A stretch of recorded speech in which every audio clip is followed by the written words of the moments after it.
Hello, and welcome to Fireside Audiobooks. If you're looking to escape the world for a little while, you have come to the right place.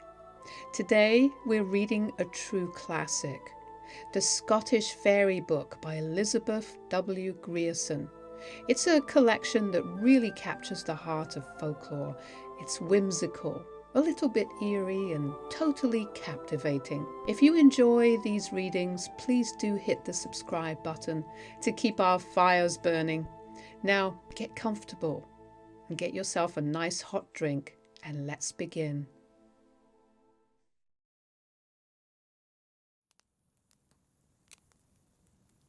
The Scottish Fairy Book by Elizabeth W. Grierson, with illustrations by Maurice Meredith Williams. Narrated by Liz S.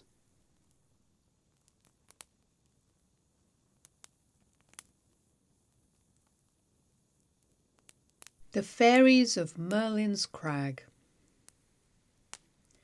About 200 years ago, there was a poor man working as a labourer on a farm in Lanarkshire. He was what is known as an aura man. That is, he had no special work mapped out for him to do, but he was expected to undertake odd jobs of any kind that happened to turn up. One day his master sent him out to cast peats on a piece of moorland that lay on a certain part of the farm. Now, this strip of moorland ran up at one end to a curiously shaped crag known as Merlin's Crag, because, so the country folks said, that famous enchanter had once taken up his abode there. The man obeyed, and being a willing fellow, when he arrived at the moor, he set to work with all his might and main. He had lifted quite a quantity of peat from near the crag when he was startled by the appearance of the very smallest woman that he had ever seen in his life. She was only about 2 feet high, and she was dressed in a green gown and red stockings, and her long yellow hair was not bound by any ribbon, but hung loosely round her shoulders. She was such a dainty little creature that the astonished countryman stopped working, stuck his spade into the ground, and gazed at her in wonder. His wonder increased when she held up one of her tiny fingers and addressed him in these words: "What wouldst thou think if I were to send my husband to uncover thy house? You mortals think that you can do aught that pleaseth you." Then, stamping her tiny foot, she added in a voice of command, "Put back that turf instantly, or thou shalt rue this day." Now, the poor man had often heard of the fairy folk, and of the harm that they could work to unthinking mortals who offended them. So, in fear and trembling, he set to work to undo all his labour, and to place every divot on the exact spot from which he had taken it. When he was finished, he looked round for his strange visitor, but she had vanished completely. He could not tell how, nor where. Putting up his spade, he wended his way homewards, and going straight to his master, he told him the whole story and suggested that in future the peats should be taken from the other end of the moor. But the master only laughed. He was a strong, hearty man, and had no belief in ghosts or elves or fairies or any other creature that he could not see. But although he laughed, he was vexed that his servant should believe in such things. So to cure him, he thought of his superstition. He ordered him to take a horse and cart and go back at once and lift all the peats and bring them to dry in the farm steading. The poor man obeyed with much reluctance, and was greatly relieved as weeks went on to find that, in spite of his having done so, no harm befell him. In fact, he began to think that his master was right, and that the whole thing must have been a dream. So matters went smoothly on. Winter passed, and spring and summer, until autumn came round once more, and the very day arrived on which the peats had been lifted the year before. That day, as the sun went down, the Oraman left the farm to go home to his cottage, and as his master was pleased with him because he had been working very hard lately, he had given him a little can of milk as a present to carry home to his wife. So he was feeling very happy, and as he walked along he was humming a tune to himself. His road took him by the foot of Merlin's Crag, and as he approached it he was astonished to find himself growing strangely tired. His eyelids dropped over his eyes as if he were going to sleep, and his feet grew as heavy as lead. "I will sit down and take a rest for a few minutes," he said to himself. "The road home never seemed so long as it does today." So he sat down on a tuft of grass right under the shadow of the crag, and before he knew where he was, he had fallen into a deep and heavy slumber. When he awoke, it was near midnight, and the moon had risen on the crag, and he rubbed his eyes, when by its soft light he became aware of a large band of fairies who were dancing round and round him, singing and laughing, pointing their tiny fingers at him and shaking their wee fists in his face. The bewildered man rose and tried to walk away from them, but turn in whichever direction he would, the fairies accompanied him, encircling him in a magic ring, out of which he could in no wise go. At last they stopped, and with shrieks of elfin laughter led the prettiest and daintiest of their companions up to him, and cried, tread a measure, O man! Then wilt thou not be so eager to escape from our company." Now, the poor labourer was but a clumsy dancer, and he held back with a shamefaced air. But the fairy who had been chosen to be his partner reached up and seized his hands, and lo, some strange magic seemed to enter into his veins, for in a moment he found himself waltzing and whirling, sliding and bowing, as if he had done nothing else but dance all his life. And strangest thing of all, he forgot about his home and his children, and he felt so happy that he had no longer the slightest desire to leave the fairies' company. All night long the merriment went on. The little folk danced and danced as if they were mad, and the farm man danced with them until at last a shrill sound came over the moor. It was the cock from the farmyard crowing its loudest to welcome the dawn. In an instant the revelry ceased, and the fairies, with cries of alarm, crowded together and rushed towards the crag, dragging the countryman along in their midst. As they reached the rock, a mysterious door, which he never remembered having seen before, opened in it of its own accord and shut again with a crash as soon as the fairy host had all trooped through. The door led into a large, dimly lighted hall, full of tiny couches, and here the little folk sank to rest, tired out with their exertions, while the good man sat down on a piece of rock in the corner, wondering what would happen next. But there seemed to be some kind of spell thrown over his senses, for even when the fairies awoke and began to go about their household occupations and to carry out certain curious practices which he had never seen before, and which, as you will hear, he was forbidden to speak of afterwards, he was content to sit and watch them without in any way attempting to escape. As it drew toward evening, someone touched his elbow, and he turned round with a start to see the little woman with the green dress and scarlet stockings, who had remonstrated with him for lifting the turf the year before, standing by his side. "The divots which thou tookest from the roof of my house have grown once more," she said, "and once more it is covered with grass. So thou canst go home again, for justice is satisfied. Thy punishment hath lasted long enough, But first must thou take thy solemn oath never to tell to mortal ears what thou hast seen whilst thou hast dwelt among us." The countryman promised gladly, and took the oath with all due solemnity.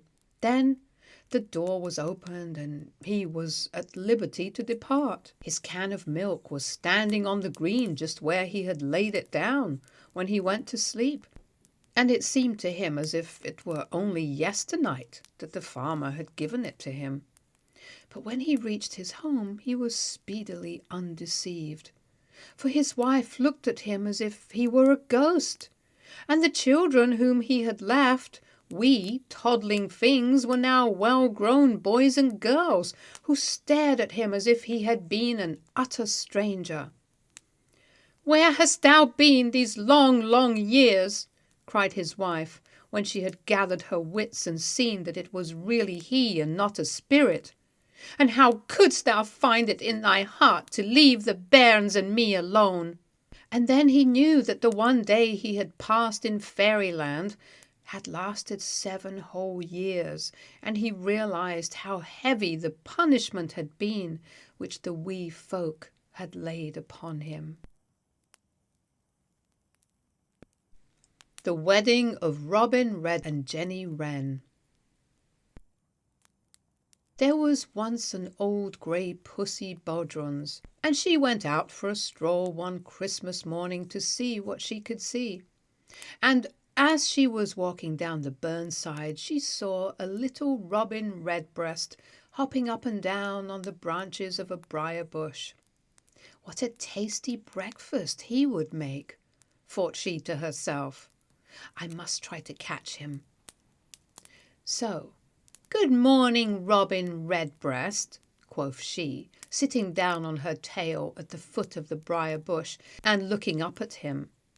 "And where mayest thou be going so early on this cold winter's day?" "I am on my road to the king's palace," answered Robin cheerily, "to sing him a song this merry Yule morning." "That's a pious errand to be travelling on, and I wish you good success," replied Pussy slyly. "But just hop down a minute before thou goest, and I will show thee what a bonny white ring I have round my neck. 'Tis few cats that are marked like me." Then Robin cocked his head on one side and looked down on Pussy Bodrons with a twinkle in his eye. "Ha, ha, grey Pussy Bodrons," he said, "ha, ha, for I saw thee worry the little grey mouse, and I have no wish that thou shouldst worry me." And with that he spread his wings and flew away, and he flew till he lighted on an old sod dyke. And there he saw a greedy old gled sitting, with all his feathers ruffled up as if he felt cold. "Good morning, Robin Redbreast," cried the greedy old gled, who had had no food since yesterday and was therefore very hungry. "And where mayest thou be going to this cold winter's day?" "I'm on my road to the king's palace," answered Robin, "to sing to him a song this merry Yule morning." And he hopped away a yard or two from the gled, for there was a look in his eye that he did not quite like. "Thou art a friendly little fellow," remarked the gled sweetly, "and I wish thee good luck on thine errand. But ere thou go on, come nearer me, I prithee, and I will show thee what a curious feather I have in my wing. 'Tis said that no other gled in the countryside have one like it." "Like enough," rejoined Robin, hopping still further away. "But I will take thy word for it without seeing it, for I saw thee pluck the feathers from the wee linty, and I have no wish that thou shouldst pluck the feathers from me, so I will bid thee good day and go on my journey." The next place on which he rested was a piece of rock that overhung a dark, deep glen, and here he saw a sly old fox looking out of his hole not 2 yards below him. "Good morning, Robin Redbreast," said the sly old fox, who had tried to steal a fat duck from a farmyard the night before and had barely escaped with his life. "And where mayest thou be going so early on this cold winter's day?" "I'm on my road to the king's palace to sing him a song this merry Yule morning," answered Robin, giving the same answer that he had given to the grey pussy Baldrons and the greedy gled. "Thou wilt get a right good welcome, for his majesty is fond of music," said the wily fox. "But ere thou go, just come down and have a look at a black spot which I have on the end of my tail. 'Tis said that there is not a fox twixt here and the border that have a spot on his tail like mine." Very like," replied Robin. "But I chanced to see thee worrying the wee lambie up on the brae side yonder, and I have no wish that thou shouldst try thy teeth on me. So I will even go on my way to the king's palace, and thou canst show the spot on thy tail to the next passer-by." So the little Robin Redbreast flew away once more, and never rested till he came to a bonny valley with a little burn running through it. And there he saw a rosy-cheeked boy sitting on a log eating a piece of bread and butter, and he perched on a branch and watched him. "Good morning, Robin Redbreast, and where mayest thou be going so early on this cold winter's day?" asked the boy eagerly, for he was making a collection of stuffed birds, and he had still to get a Robin Redbreast. "I'm on my way to the king's palace to sing him a song this merry Yule morning," answered Robin, hopping down to the ground and keeping one eye fixed on the bread and butter. "Come a bit nearer, Robin," said the boy, "and I will give thee some crumbs." "Na, na, my wee man," chirped the cautious little bird, "for I saw thee catch the goldfinch, and I have no wish to give thee the chance to catch me." At last he came to the king's palace and lighted on the window-sill, and there he sat and sang the very sweetest song that he could sing. For he felt so happy, because it was the blessed Yuletide, that he wanted everyone else to be happy too.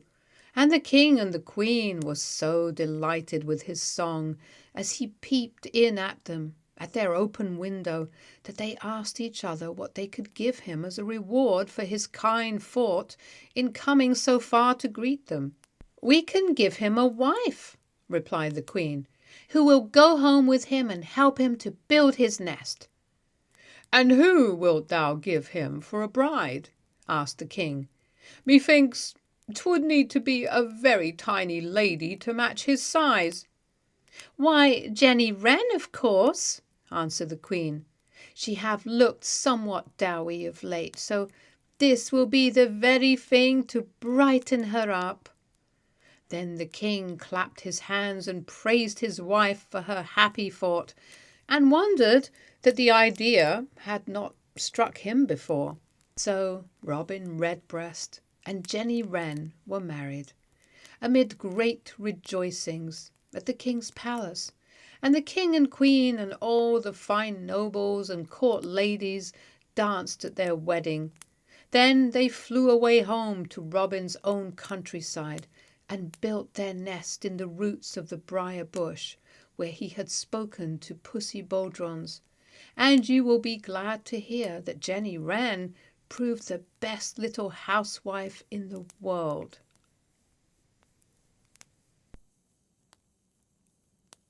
The Dwarfy Stone. Far up in a green valley in the island of Hoy stands an immense boulder. It is hollow inside, and the natives of these northern islands call it the Dwarfy Stone, because long centuries ago, so the legend has it, Snorro the dwarf lived there. Nobody knew where Snorro came from, or how long he had dwelt in the dark chamber inside the Dwarfy Stone. All that they knew about him was that he was a little man with a queer, twisted, deformed body and a face of marvellous beauty, which never seemed to look any older, but was always smiling and young. Men said that this was because Snorro's father had been a fairy and not a denizen of earth, who had bequeathed to his son the gift of perpetual youth. But nobody knew whether this were true or not, for the dwarf had inhabited the dwarfy stone long before the oldest man or woman in Hoy had been born. One thing was certain, however: he had inherited from his mother, whom all men agreed had been mortal, the dangerous qualities of vanity and ambition. And the longer he lived, the more vain and ambitious did he become, until at last he always carried a mirror of polished steel round his neck, into which he constantly looked in order to see the reflection of his handsome face. And he would not attend to the country people who came to seek his help unless they bowed themselves humbly before him and spoke to him as if he were a king. I say that the country people sought his help, for he spent his time, or appeared to spend it, in collecting herbs and simples on the hillsides, which he carried home with him to his dark abode, and distilled medicines and potions from them, which he sold to his neighbours at wondrous high prices. He was also the possessor of a wonderful leathern-covered book, clasped with clasps of brass, over which he would pore for hours together, and out of which he would tell the simple islanders their fortunes if they would, for they feared the book almost as much as they feared Snorro himself, for it was whispered that it had once belonged to Odin, and they crossed themselves for protection as they named the mighty enchanter. But all the time they never guessed the real reason why Snorro chose to live in the dwarfy stone. I will tell you why he did so. Not very far from the stone there was a curious hill shaped exactly like a wart. It was known as the Wart Hill of Hoy, and men said that somewhere in the side of it was hidden a wonderful carbuncle, which, when it was found, would bestow on its finder marvelous magic gifts, health, wealth, and happiness, everything, in fact, that a human being could desire. And the curious thing about the carbuncle was that it was said that it could be seen at certain times, if only the people who were looking for it were at the right spot at the right moment. Now, Snorro had made up his mind that he would find this wonderful stone, so while he pretended to spend all his time in reading his great book or distilling medicines from his herbs, he was really keeping a keen lookout during his wanderings, noting every tuft of grass or piece of rock under which it might be hidden. And at night, when everyone else was asleep, he would creep out with pickaxe and spade to turn over the rocks or dig over the turf in the hope of finding the long-sought-for treasure underneath them. He was always accompanied on these occasions by an enormous grey-headed raven, who lived in the cave along with him, and who was his bosom friend and companion. The islanders feared this bird of ill omen as much, perhaps, as they feared its master, for although they went to consult Snorro in all their difficulties and perplexities, and brought medicines and love potions from him, they always looked upon him with a certain dread, feeling that there was something weird and uncanny about him. Now, at the time we are speaking of, Orkney was governed by two earls, who were half-brothers. Paul the elder was a tall, handsome man, with dark hair and eyes like sloes. All the country people loved him, for he was so skilled in knightly exercises and had such a sweet and loving nature that no one could help being fond of him.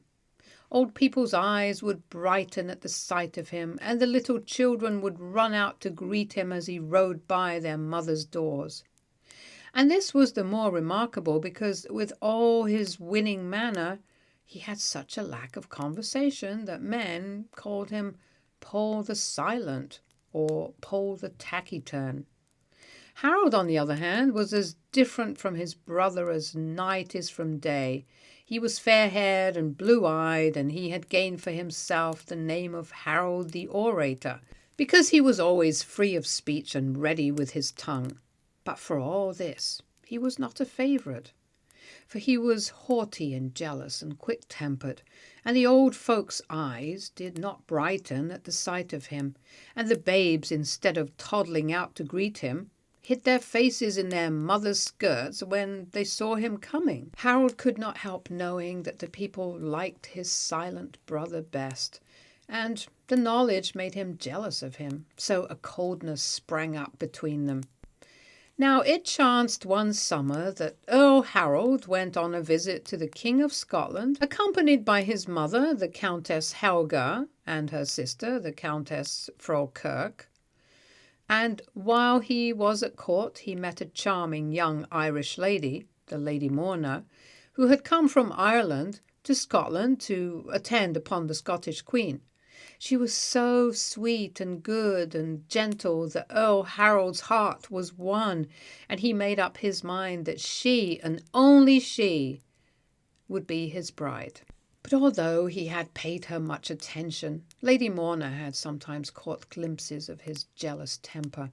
She had seen an evil expression in his eyes, and had heard him speak sharply to his servants, and she had no wish to marry him. So, to his great amazement, she refused the honour which he offered her, and told him that she would prefer to remain as she was.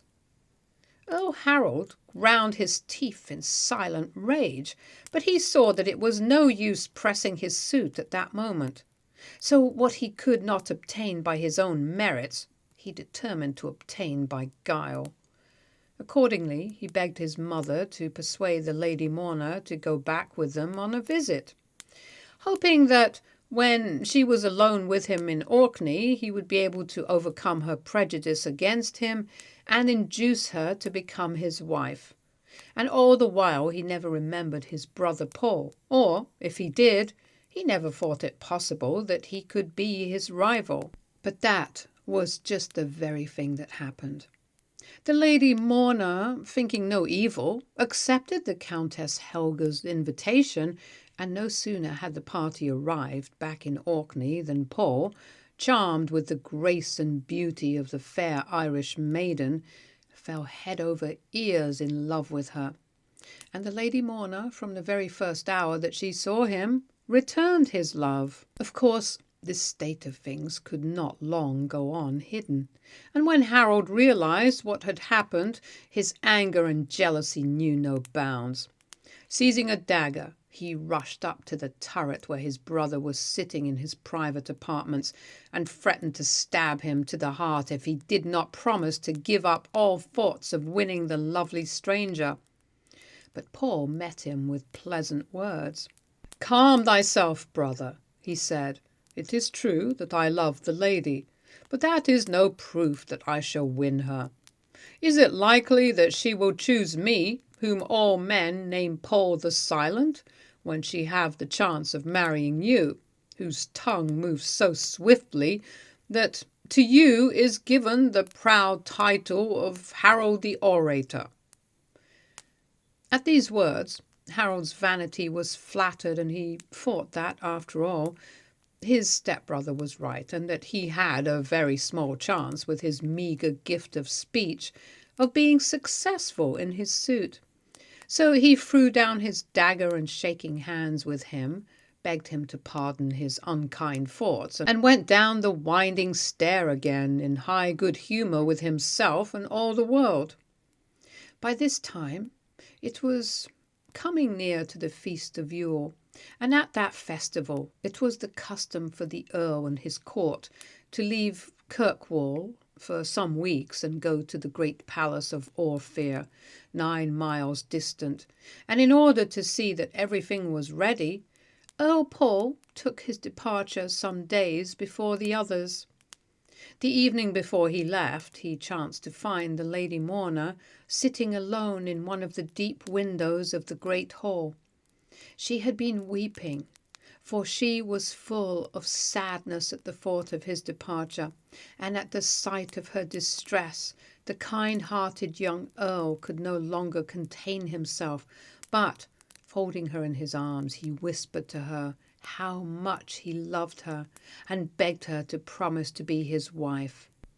She agreed willingly. Hiding her rosy face on his shoulder, she confessed that she had loved him from the very first day that she had seen him. And ever since that moment she had determined that, if she could not wed him, she would wed no other man. For a little time they sat together, rejoicing in their new-found happiness. Then Earl Paul sprang to his feet. "Let us go and tell the good news to my mother and my brother," he said. "Harold may be disappointed at first, for I know, sweetheart, he would fain have had thee for his own. But his good heart will soon overcome all that, and he will rejoice with us also." But the Lady Morna shook her head. She knew better than her lover what Earl Harold's feelings would be, and she would fain put off the evil hour. "Let us hold our peace till after Yule," she pleaded. "It will be a joy to keep our secret to ourselves for a little space. There will be time enough then to let all the world know." Rather reluctantly, Earl Paul agreed, and next day he set off for the palace at Orphere, leaving his lady love behind him. Little he guessed the danger he was in, for all unknown to him, his step-aunt, Countess Frau Kirk, had chanced to be in the hall the evening before, hiding behind a curtain, and she had overheard every word that Morna and he had spoken, and her heart was filled with black rage. For she was a hard, ambitious woman, and she had always hated the young earl, who was no blood relation to her, and who stood in the way of his brother, her own nephew. For if Paul were only dead, Harold would be the sole Earl of Orkney. And now that he had stolen the heart of the Lady Morna, whom her own nephew loved, her hate and anger knew no bounds. She had hastened off to her sister's chamber as soon as the lovers had parted, and there the two women had remained talking together till the chilly dawn broke in the sky. Next day a boat went speeding over the narrow channel of water that separates Pomona, on the mainland, from Hoy. In it sat a woman, but who she was or what she was like, no one could say, for she was covered from head to foot with a black cloak, and her face was hidden behind a thick dark veil. Snorro the dwarf knew her even before she laid aside her trappings, for Countess Frau Kirk was no stranger to him. In the course of her long life she had often had occasion to seek his aid to help her in her evil deeds, and she had always paid him well for his services in yellow gold. He therefore welcomed her gladly, but when he had heard the nature of her errand, his smiling face grew grave again, and he shook his head. "I have served thee well, lady, in the past," he said. "But methinks that this thing goeth beyond my courage. For to compass an earl's death is a weighty matter, especially when he is so well beloved as is the Earl Paul. Thou knowest why I have taken up my abode in this lonely spot, how I hope some day to light upon the magic carbuncle. Thou knowest also how the people fear me and hate me too, forsooth. And if the young earl died and suspicion fell on me, I must needs fly the island, for my life would not be worth a grain of sand. Then my chance of success would be gone. Nay, I cannot do it, lady, I cannot do it." But the wily countess offered him much gold and bribed him higher and higher, first with wealth and then with success, and lastly she promised to obtain for him a high post at the court of the King of Scotland, and at that his ambition stirred within him. His determination gave way, and he consented to do what she asked. "I will summon my magic loom," he said, "and weave a piece of cloth of finest texture and of marvellous beauty. And before I weave it, I will so poison the thread with a magic potion that, When it is fashioned into a garment, whoever puts it on will die, ere he have worn it many minutes." "Thou art a clever knave," answered the Countess, a cruel smile lighting up her evil face, "and thou shalt be rewarded. Let me have a couple of yards of this wonderful web, and I will make a bonny waistcoat for my fine young earl, and give it to him as a Yuletide gift. Then I reckon that he will not see the year out." "That will he not," said Dwarf Snorro, with a malicious grin, and the two parted after arranging that the piece of cloth should be delivered at the palace of Orpheus on the day before Christmas Eve. Now, when the Countess Frau Kirk had been away upon her wicked errand, strange things were happening at the castle at Kirkwall. For Harold, encouraged by his brother's absence, offered his heart and hand once more to the Lady Morna. Once more she refused him, and in order to make sure that the scene should not be repeated, she told him that she had plighted her troth to his brother. When he heard that this was so, rage and fury were like to devour him. Mad with anger, he rushed from her presence and flung himself upon his horse, and rode away in the direction of the seashore. While he was galloping wildly along, his eyes fell on the snow-clad hills of Hoy rising up across the strip of sea that divided the one island from the other, and his thoughts flew at once to Snorro the dwarf, who he had had occasion, as well as his step-aunt, to visit in bygone days. "I have it," he cried. "Stupid fool that I was, not to think of it at once. I will go to Snorro and buy from him a love potion which will make my Lady Morna hate my precious brother and turn her thoughts kindly towards me."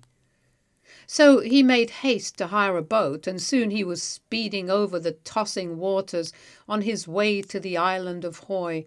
When he arrived there, he hurried up the lonely valley to where the dwarfy stone stood, and he had no difficulty in finding its uncanny occupant, for Snorro was standing at the hole that served as a door, his raven on his shoulder, gazing placidly at the setting sun. A curious smile crossed his face when, hearing the sound of approaching footsteps, he turned round and his eyes fell on the young noble. "What bringeth thee here, Sir Earl?" he asked gaily, for he scented more gold.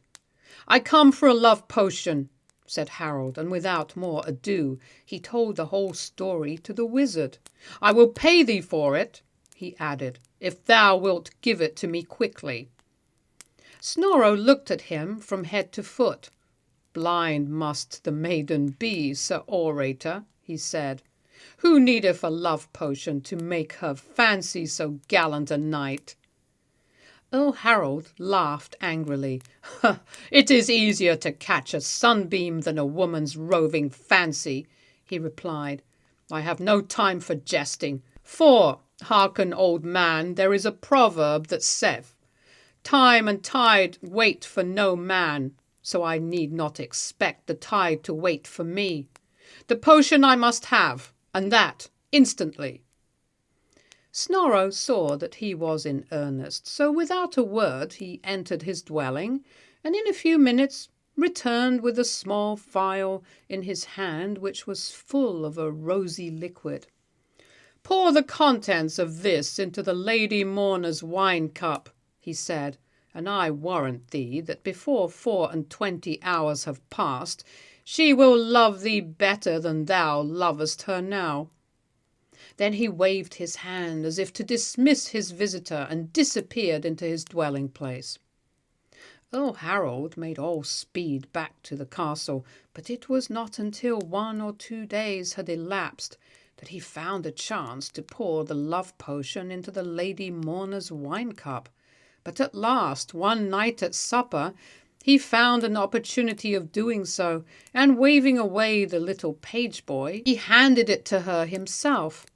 She raised it to her lips, But she only made a pretence at drinking, for she had seen the hated earl fingering the cup, and she feared some deed of treachery.